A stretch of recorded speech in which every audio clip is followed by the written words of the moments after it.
Welcome to the weekly roundup. It's Div 4 time. How you going, Dust? Couldn't nominate yourself. Oh, not too bad, mate. We had a little bit of a laugh off camera, but you know, that's what makes Monday nights really good for us. Especially here at the Great Portland Hotel, where we film our show every week.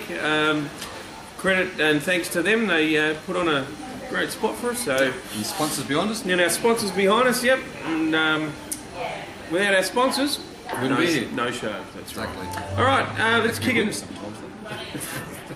Without TJ. Yeah, we are. Yeah. Hi, TJ. We're not missing. We missed. No, we're not. Okay, straight into the footy, mate, and it was out at Daily Oval.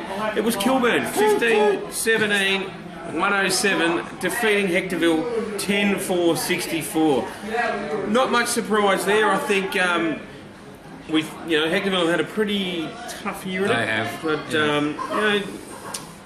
full credit to them. They kicked 4 goals to 1 in the last quarter. They kept fighting their behinds off.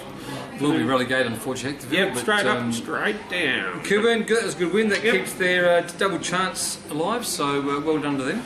For Hectorville, we had Chapman, Alexander both kicking 2, with probably 5 or 6 blokes kicking singles, with Ben, Ingle and Wooten. Paulie Wooten in the best all the time. He seems to be for the Hounds. And for the Chicks, mate? Yeah, we've got Sermon and McCullum with 3, Wilson and Whelan with 2, and also Long, and Gill, Sandercock and Robertson in amongst the best. Yep, so the Chicks just moving along nicely. Yeah, just at the moment they've got the double chance, probably can't lose. Not double chance at the moment, 2 games clear, so it's probably a home ground final coming up. Okay, the next game was out at Duncan Fraser Reserve, and it was the one that got away for the Rams. It was North Haven 11-15-81, defeating Jepps Cross 10-9-69. Did not bother the scorers in the last quarter, the Rams. They were up by 3 goals, and North Haven have come home and stolen the one they probably shouldn't have.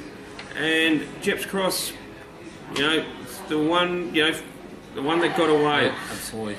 For Jepps Cross, we had Kovacic with 3, Cathro with 2, and we had 4 or 5 other blokes kicking singles, with Mason, Schmidt and Cathro in the best. And for North Haven, mate? Yeah, we've got Dixon with 3, with Lippo with 3. I suppose he didn't ring anyone to tell him that he probably kicked a winning goal or something like that, or kicked the last 2 goals, but well done. McCaffrey with 2 individuals to 3 other players, with Rowe, Merritt and Hensley in amongst the best. Like we said, it's probably... does that show that North Haven are gettable? Absolutely, that does. I think it does. I think...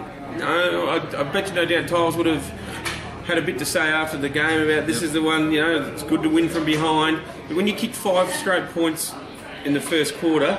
all over. Like, that's just bad kicking, mate. And what do we say, Dust? Bad kicking is? Bad footy. That's right. Good boy. All right.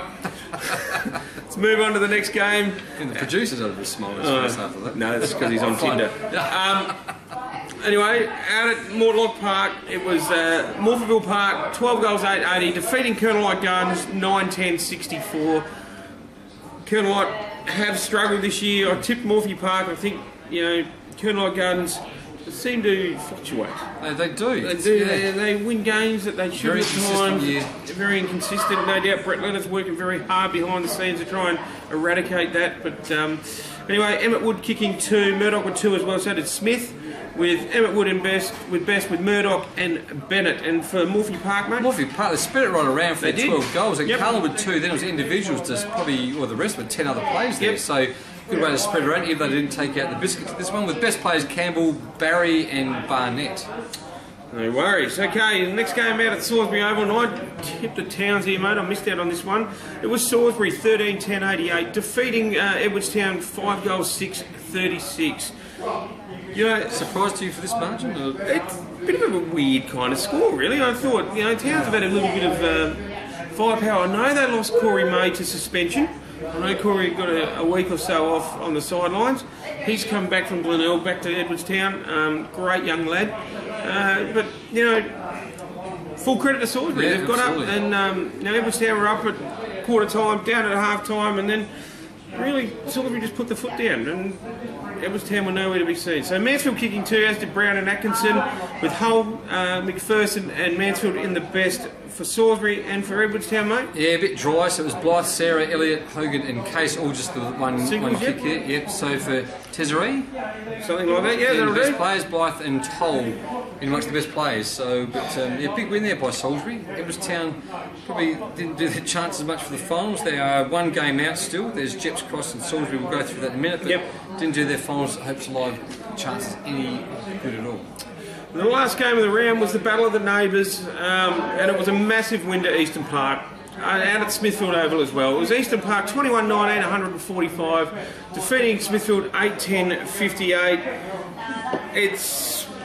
Easton Park are moving along very, very, very nicely. They flex their muscle yet again. Shawnee Mansell kicking 8, Warren with 3, Cullen and Peter and Nat and Benny McMullen both all kicking 2. Warren, Mansell and Mark Garner against his old club. Wonder if he got a little bit of attention.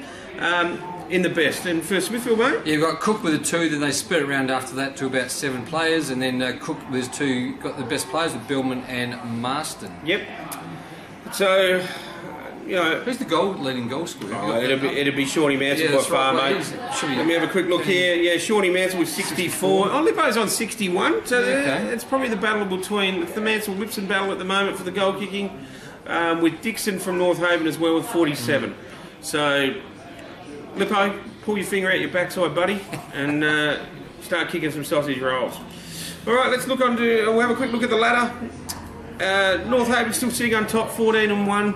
Could have been 13-2. Easton Park, Morphy Park level on 11-4, with Kilburn on 9-6. Jeps on 7-8 with Salisbury, and then Edwardstown 6-8.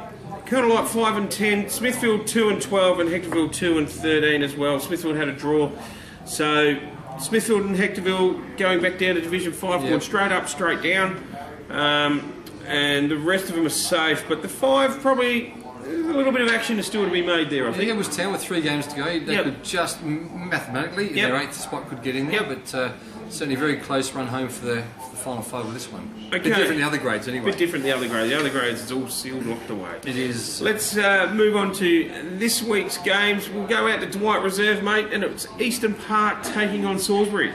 Yeah, Easton Park, they're on fire at the moment. I think Salisbury, where are they sitting there? Just outside, aren't they? Just outside. Salisbury. They are, so they're 6 actually. Yep. So, but I think Easton Park, for me, they're just on fire at the moment. They're running home well, with especially 4 forwards mentioned before, bagging each week. So Shawnee Mansell kicking goals week in, week out. Easton Park for me, I just think they're just a little bit stronger at the moment. Heading out Edwardstown Oval, mate, just around the corner from my joint. It's Edwardstown taking on Hectorville. Townies should get a good win. They've been very consistent. Yeah. I think they're probably a bit disappointed with their form so far this year, but I think Hectorville, unfortunately, they've had a nightmare of a year. Yep. So Edwardstown for me. Just up the road a little bit at Kellett Reserve, the pasty, it's Morpheville Park taking on Smithfield. I think Morphy Park should get the job done. They should do this pretty easy, I think. Yep. And out at Large Reserve, we've got North Haven taking on Colonel Light Gardens yet again. I think North Haven, I think Tiles would have just said to the boys, come on, pull your heads in. Yep. Got a bit of work to do still. Put the foot down. I think North Haven should have a pretty comfortable win. They'll win comfortably, I think. Lippo, kick a bag, buddy. Yes. And I think match of the round this week out at Blair Athol Reserve, Chick Park. It is Kilburn taking on Jeps Cross. So you got 4th versus 5th. I think it's at Kilburn. Yep. Mountain Men, I think they will spur the boys on for a win, which you'd think would probably seal Kilburn's spot for a double chance for the end of the year. I agree with you. I think it's going to be an absolute real cracker of a game. Yep. I think it's going to be fairly close, but I think that home ground group and that home, like you said, the KDF men up on the mound, I think they will get Kilburn home by 1 to 10 points, I reckon. Close game. All right, guys. Well, that's been Division 4 for this week. I hope you've enjoyed it. Keep watching week in, week out. We always do our best. Thanks for watching. Thanks, Nosy. See you later.